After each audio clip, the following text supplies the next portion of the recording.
तम्मनगौडा साहेबांनी उमेदवारी मागणी केली उमेदवारी आहेच तरी अनेकदा आपण मागणी करून कामाला सुरुवात करतात त्यावेळेला जत नगर परिषद तम्मनगौडा साहेबांच्या नेतृत्वाखाली 2 कोटी रुपये आले त्यातलं आज तागात 40 पत्रकार भवन होतं ते पत्रकार भवन झालं आणि सगळ्यात महत्त्वाचं छत्रपती शिवाजी महाराज उद्याना 45 लाख रुपये आणि आता 4 कोटी रुपये जे येणार आहे त्यातून विशिष्ट 14 समाजाला पण सभागृह करतात। या जयंती कार्यक्रमाचे प्रमुख अतिथी म्हणून डॉक्टर चंद्रमणी वंचित बहुजन आघाडीचे जिल्हा सरचिटणीस श्रीकांत हुवाले सर, राष्ट्रवादी पार्टीचे ओबीसीचे जिल्हा सरचिटणीस सिद्धू सलगर, राष्ट्रवादी पार्टीचे जिल्हा युवा उपाध्यक्ष माजी सरपंच लक्ष्मणराव पाटील सर, मेजर सचिन सलगर, तंटामुक्त समितीचे अध्यक्ष रमेश चव्हाण, युवा नेते गोटू चव्हाण व आदी ग्रामस्थ उपस्थित होते। प्रतिनिधी संजय कांबळे, MJTV न्यूज।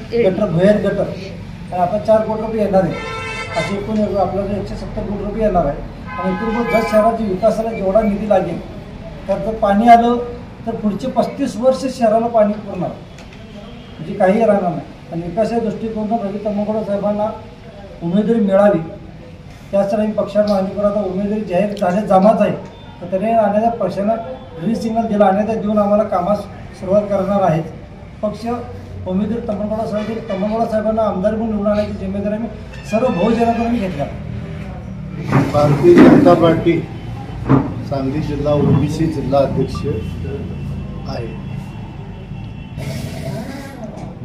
आमच्या घराण्यामध्ये जिल्हा परिषदचं अध्यक्षपदही होतं त्यातून आम्ही विकासाची कामं केलेली आहेत।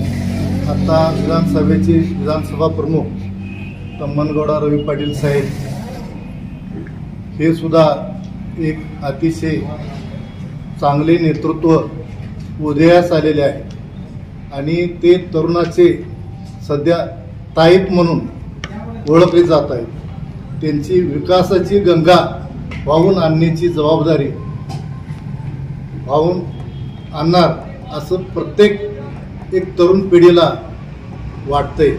त्यामुळं त्यांचं कामसुद्धा एक साधंसुद्धा काम नाही, ते एकदम केंद्रीय मंत्र्यापर्यंत पोचून एक मोठा प्रकल्प बालगावसारख्या ठिकाणी एक अतिशय काळजीमध्ये शेतकरी असताना त्या शेतकऱ्यांना एक प्रोडक्ट म्हणून त्यांनी 30 कोटीचा प्रकल्प मंजूर करून बालगाव येथे काम चालू आहे आणि त्यामुळं त्या कामाचं म्हणजे लोकांना अतिशय त्या शेतकऱ्यांना फायदा होणार आहे।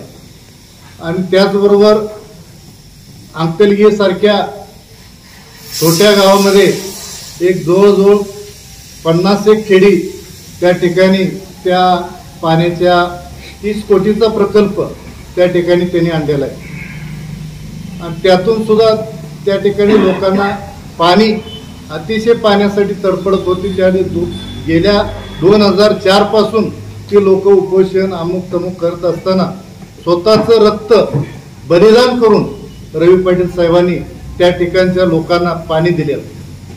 त्याचबरोबर दरीवडची गटामध्ये अतिशय फार मोठं दुष्काळ पडलेलो त्या ठिकाणी द्राक्षे बागा टिकुंडेसारख्या ठिकाणी द्राक्षे बागा वाळून जातो। लोकांना साध्या कृषी अधिकारी असून दे तालुक्यात हे असे मी म्हणणारे आमदार ह्या लोकांनी सुद्धा त्या ठिकाणी लक्ष दिलं नव्हतं। त्या ठिकाणी स्वतः रवी पाटील साहेब जाऊन त्या वाळलेल्या बागाची पाहणी करून त्या लोकांना तात्काळ त्याच ठिकाणी उभे राहून त्या कृषी अधिकाऱ्यांना एवढ्या विषयामध्ये तुम्ही इतकं गंभीर विषय असताना तुम्ही त्या ठिकाणी येऊन पंचनामे का केले नाही असं धडाडीनं विचारणारा नेता म्हणजेच रवी पाटील साहेब आहे। अशा नेत्याला तालुक्यातून एक मोठ्या प्रमाणामध्ये हाच नेता तालुक्याला आता सध्या आमदार म्हणून जनतेला पाहिजे आहे आणि गोरगरीब जनतेसाठी सतत धावत जाणारा नेता म्हणजेच रवी पाटील साहेब आहे। अशा नेत्यांना वरिष्ठ पातळीवर चर्चा होऊन रवी पाटील साहेब सारख्या नेत्याला युवक नेत्याला संधी विधानसभेची मिळावी अशी आमची कळकळीची विनंती आहे। भारतीय जनता पार्टीचे जत विधानसभा प्रचार प्रमुख माननीय श्री तम्मनगौडा रवी पाटील हे प्रचार प्रमुख झाल्यापासून पायाला भिंगरी बांधल्यासारखं ते भारतीय जनता पार्टीचं काम करीत आहेत. सरळ ॲप असेल, नमो ॲप असेल, टिपन बैठक असेल, अशा अनेक कार्यक्रम त्यांनी जत तालुक्यामध्ये राबवून भारतीय जनता पार्टी प्रत्येकाच्या घराघरामध्ये पोहोचवलेलं आहे. त्यांचं कार्य अतिशय उल्लेखनीय आहे. त्याचबरोबर आता भयंकर असा दुष्काळ पडलेला आहे. त्या दुष्काळामध्ये जनावराला पाणी नाही, माणसाला पिण्याला पाणी नाही. अशा परिस्थितीमध्ये त्यांनी आपल्या जत तालुक्याचा सर्वे करून हा सर्वे त्यांनी शासन दरबारी मांडला आणि आज टँकरच्या खेपा वाढलेल्या आहेत. त्यांचं अनेक असं आणि त्याचबरोबर 1000 कोटीचं टेंडर निघालेलं आहे म्हैसाळ विस्तार योजनेचं, आणि त्याचबरोबर अंकलकीचं 27 कोटीची योजना मंजूर झालेली आहे. हे त्यांच्या या कार्यामुळं, त्यांच्या या धडपडण्यामुळं झालेलं आहे. तरी भारतीय जनता पार्टीनं त्यांच्या कार्याची दखल घेऊन त्यांना येत्या विधानसभेची उमेदवारी द्यावी हीच आपली एवढी अपेक्षा आहे. रवी तम्मनगौडा पाटील यांना उमेदवारी मिळावी भाजपकडून या मागणीसाठी आज आम्ही इथं आमचं मनोगत व्यक्त करत आहे. आज गेल्या आम्ही 40-45 वर्षापासून जतचं राजकारण हे केवळ पाण्यावरच चाललेलं आहे. आता बऱ्यापैकी पाण्याचा प्रश्न मिटलेला आहे. आज सुशिक्षित बेकारांची संख्या वाढलेली आहे. त्या निमित्तानं आपल्या तालुक्यामध्ये उद्योग वाढावे ह्यासाठी MIDC सारखे प्रकल्प व्हावेत आणि तरुणांना हाताला काम मिळायला पाहिजे आणि उर्वरित पाण्याचं काम आहे ते पण करते. आज तम्मनगौडांना आम्ही जवळून पाहतोय. ते एक पायाला भिंगरी बांधून फिरत आहेत. आज पक्षाचं काम करत आहेत. आम्ही शिवसेनेचं काम करत असताना सुद्धा आम्ही त्यांच्या कामावर प्रभावित होऊन एक तडफडणारा तरुण युवक आहे आणि त्यांच्या 3 पिढ्या आज समाजकार्यामध्ये आलेल्या आहेत की बाबा त्यांनी निवडून यावं, काहीतरी करावं ह्या उद्देशाने त्यांनी ह्या निवडणुकीमध्ये उतरत नाही. त्यांनी केवळ समाजकार्य व्हावं, लोकांना, तरुणांना नोकऱ्या मिळावी, उद्योग वाढावे ह्या दृष्टीनं तम्मनगौडासाठी आम्ही उमेदवारीसाठी आग्रही धरणार आहे. आज आम्हाला मंत्रालयापर्यंत जाऊ द्या, कुठल्याही मंत्र्याला भेटून तम्मनगौडासारखा होत करून तरुणाला उमेदवारी मिळाली तर इथली जागा अगदी शेप आहे. याच्यासाठी आम्ही तम्मनगौडासाठी मागणी करत आहे. 2019ला जत विधानसभेला भारतीय जनता पार्टीचा पराभव झाल्यानंतर जत तालुक्यामध्ये पक्ष अक्षरशः मोडकळीस आला होता आणि सर्व कार्यकर्ते, नेते पक्ष सोडून जात होते. त्यावेळेपासून तम्मनगौडा रवी पाटील यांना निवडणूक प्रचार प्रमुख म्हणून जत तालुक्याची जबाबदारी मिळाली.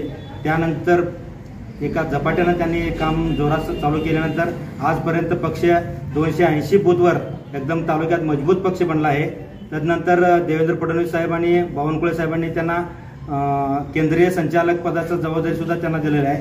त्या त्या पदाचं कार्य बघून त्यांनी तालुक्यात जत शहरापासून प्रत्येक गाववाडी वस्तीपर्यंत निधी खेचून आणण्याचं काम केलं आहे आणि जिल्हा परिषद सभापती असताना त्यांनी टोटल जत तालुक्यात अनेक शाळांच्या खोल्या मंजूर करून आणलेल्या आहेत आणि 3 प्राथमिक आरोग्य केंद्र त्यांनी केलेले आहेत. अशा या कार्यकर्त्याला, भाजपच्या एका युवा कार्यकर्त्याला फडणवीस साहेबांनी, बावनकुळे साहेबांनी उमेदवारी द्यावी आणि अनेक चर्चेतून त्यांनी परवा लोकसभेच्या निवडणुकीतसुद्धा बावनकुळे साहेबांनी हिरवा कंदील दाखवलेला विधानसभेसाठी. पुन्हा आम्ही कार्यकर्त्यांमधून सर्व समाजातून, एक विशिष्ट समाज न बघता सर्व समाजातून सर्व कार्यकर्त्यांनी त्यांना उमेदवारी द्यावं ही मागणी करतो.